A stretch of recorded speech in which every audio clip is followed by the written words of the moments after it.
I find great amusement out of the fact that I have, for the most part, until right in this moment, stopped writing completely. There has been a lack of interest in writing, and without desire, there is no force to push one forward to go ahead and write a few pages of nonsense.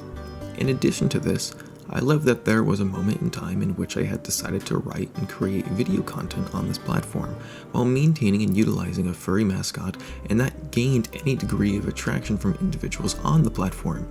However, in recent times, especially in the drought of words, which has been exceptionally pleasant, anything I might have shared has had a lesser degree of response from the individuals that supposedly have come around to take a look and peer into what I might have to share. I don't believe there to be anything wrong with this. In fact, I quite enjoy that fact, and I hope it continues, but it makes one wonder what was offered previously that is not offered now. To give a proper preface before attempting to answer that question, it might be well and good to assess some of the things that have happened to me, not accepting the things I have done to myself. At this time last year, it could be argued that I was doing my best in some regards, but in that it was also my steepest and most acute decline.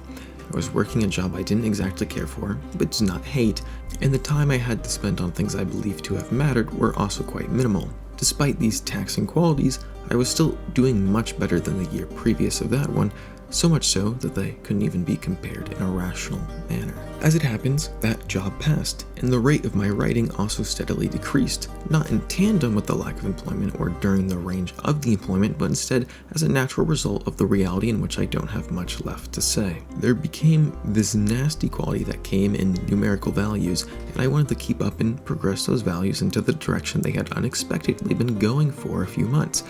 But there was inevitably a slowdown period that couldn't have been avoided. During this period, that I am arguably still experiencing, I didn't have much to say, nor many words to share with others. This helped transition me to music, which has been the new focus of mine recently. Before reaching into that, I want to speak a little more on the quality of writing that was once shared and the form in which the video content took. During the initial phases of the slowdown period, I didn't quite let myself slow down properly. Instead, I was forcing out words and presenting ideas that hadn't been quite solidified nor properly integrated with myself. Due to this, the videos might have been relatively fine to some. However, to most, or so it would seem to me based on the values presented, they didn't enjoy the videos very much. They might have noticed a particular flavor of decline or a lack in quality, and this was less agreeable with their interests or desires. I'm not exactly proud of much of the writing I presented during this period. Not that any of my writing has been exceptionally good or bad, but this period offered less rather than more, which had already been seen in previous writings. Not only was there a slowdown in my writing, I also had spent less time reading.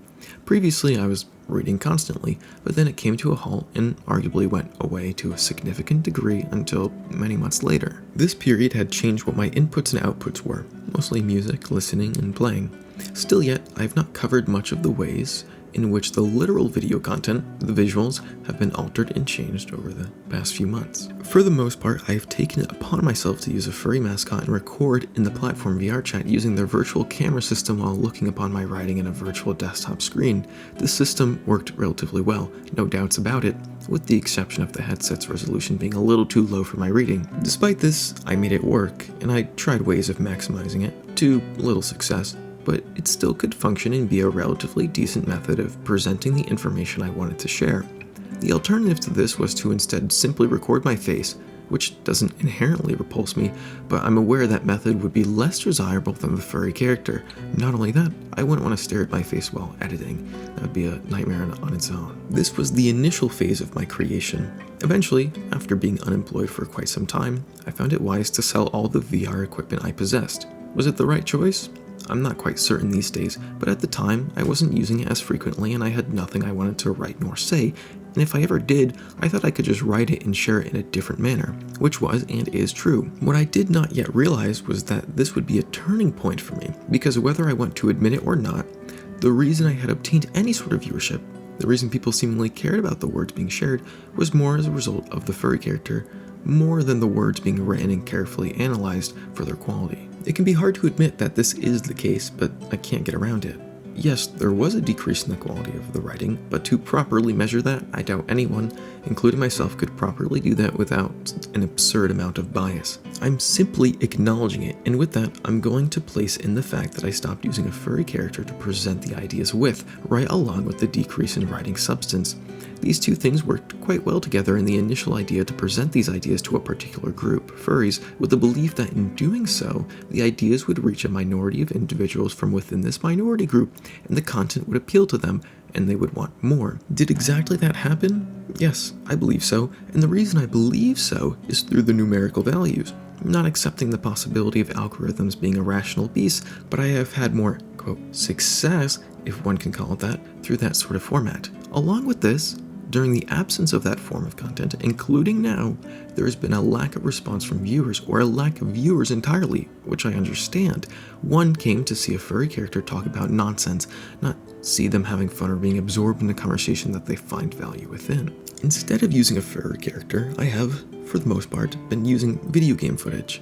The last video of a similar format to this one had Team Fortress 2 as the footage for someone to peer upon, and I might have done a few things to get it moving around so that people saw it, but it otherwise would not succeed like many of the previous videos already mentioned with their sort of format. The other kind of video mostly had Minecraft as background footage, but I was doing more of an improvised form of video. Instead of writing it beforehand, I would try my best to speak it out in the moment and work from there. There are benefits to both methods, and I prefer the improvised method, but I would want to build upon it with a little more structure, something like bullet points perhaps, and then clean it up afterwards. Will that happen? I guess we'll find out. It wouldn't be the first time I teased the idea that it might come along. Finally, after getting through all the talk about video content, I can speak a little bit about the things that were happening while I wasn't making videos, writing, or reading. It ended up being one thing really, music. Music has the glorious ability to take up all your time and still have you feeling like you will never be capable of doing what you want to do, assuming you have a clear vision as to exactly what you want, of which you would only obtain by knowing what is possible and having the physical ability to do it. It's been a painful experience, but not painful in a bad way. If anything, music has taught me that either all musicians are masochists or I am simply a masochist. It is the closest thing I could assert to being of a Sisyphean quality, whilst also being inherently pleasurable. The hours upon hours of practicing one thing, moving on to the next thing, and doing that for hours, the learning, I could talk about it forever, but that's not my intent. What matters is that it has been something in my life that has taken up the majority of my time, while not working, of course, and has led to a few songs of a pretty poor quality. Do I know why they were of a poor quality?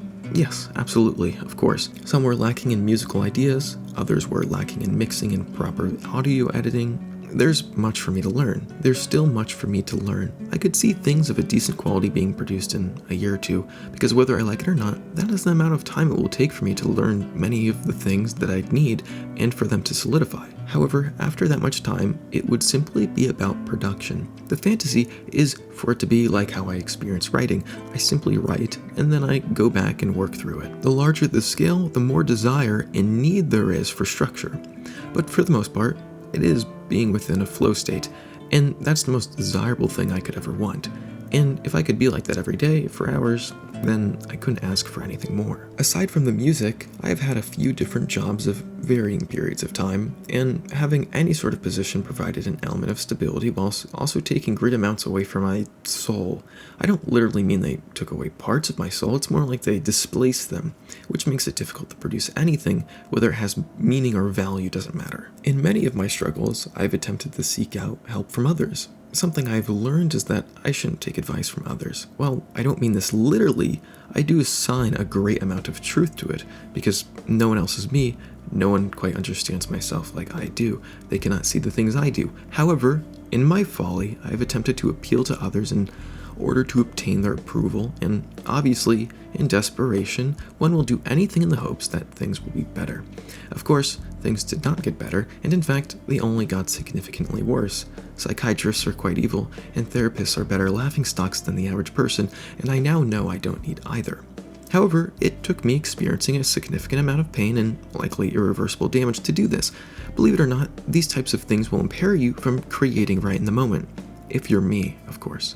Over time, however, it might lead to a lot of creation, because as we all know, pain is a great emotion for stimulating creation. These experiences might lead to more later, but as it is now, as I still have to feel through them, they tend to take away. The form in which things are taken away actually impairs one from giving, because I cannot use the tools I know to give, nor do I believe I have anything to give. In reality, I can use the tools, and I have an indefinite amount to give. I could give forever, because there is always more to give, and there is never any sort of drought or lack thereof. However, there are times when the connection between the heart, soul, or whatever you want to call it, becomes blocked off, which makes it awfully difficult to share all the indefinite goodness that is within it. I have recognized many of the ways these things that I've roughly described have negatively impacted me, as I don't need to be explicit in order to orchestrate the idea that my heart has been further blocked off. Trust me, I've had enough experiences for it to be blocked anyway. Now it has simply been more difficult. Thankfully, it has been recognized, and I'm slowly getting back to myself. There was something that greatly disturbed me for quite some time. It was the belief, and arguably reality, that there was a point in time that I was actually getting quite better. Yes, I was, a little over a year ago, but things in my life led to me blocking myself off. And in the beauty of spirals, I continued spiraling down further and further. What I love about spirals and cycles is that they don't ever end, and I could keep going further down and I would never reach the bottom. There is no bottom. I say all this in order to encapsulate and recognize I can start opening up my heart again and start properly healing. It might take a long time, but I'm not exactly looking for things to be rushed. I'd rather have it take many years and be a beautiful and safe process rather than rushed and I fall right back into the pit and go many more spirals down in the depths of my lost soul. I was previously able to offer my soul, and with time, that has been more and more difficult. I was able to offer it up, showcase it, articulate it, and the form it would be presented in was very specific. Now I am slowly becoming more able to offer it again, but I am being careful in the ways that happens. I don't mean so much the form, but in the ways I recognize it. The soul is not something to be offered up to others. It is not for them to judge, and it is not for anyone to judge. It is for you to recognize it, and you can decide what to do based upon that. What I desire to do is create, and create I will, and as I open up my heart more and more, I hope that the everlasting energy that the soul provides will enable me to share as much as I possibly can. Well, it doesn't even have to be sharing, it just has to be the creation of something. That's all I truly want. That seems awfully akin to a conclusion paragraph, and it is, but I wanted to move on to a related topic.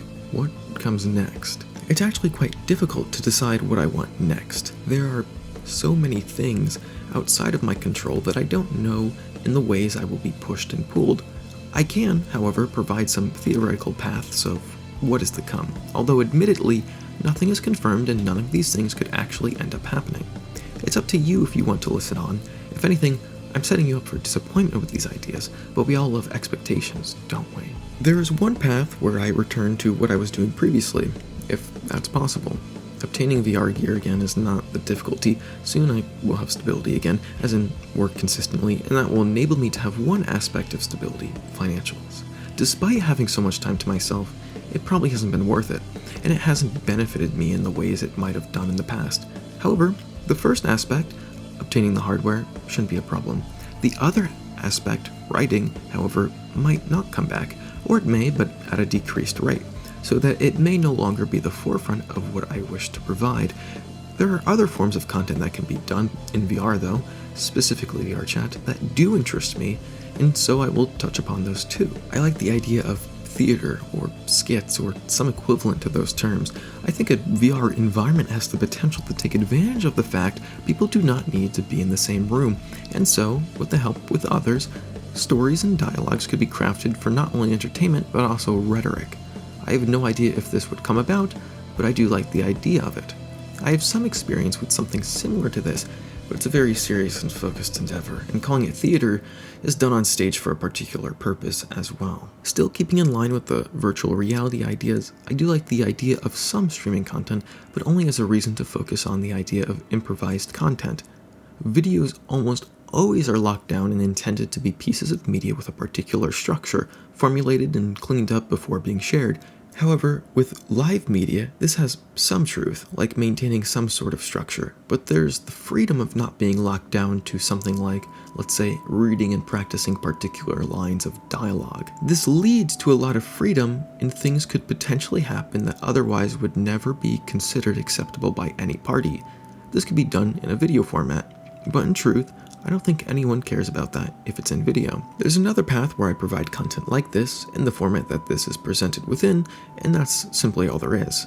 That would mean it would be a rarity, but that's not a problem at the end of the day. A few good videos here and there is better than a large amount of slop in your feed, assuming that you want to provide something good to people.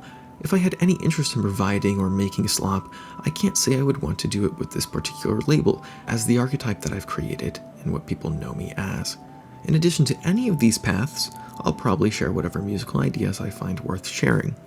I hope with enough time, I'll be able to create something I'm proud of, and I think many could enjoy. I'm still not at that stage. There's still much to learn and feel through. However, music, or so I think, isn't going anywhere in my life. Unfortunately, I don't have many other ideas to present to you at the moment. This probably has come off as a sort of update type of thing, which is weird to me, because I don't ever see any purpose to them. I felt the urge to get some words down, and I don't suppose it hurts to share these things. I hope that with some time I will be able to provide some more to you, but of course, time will tell.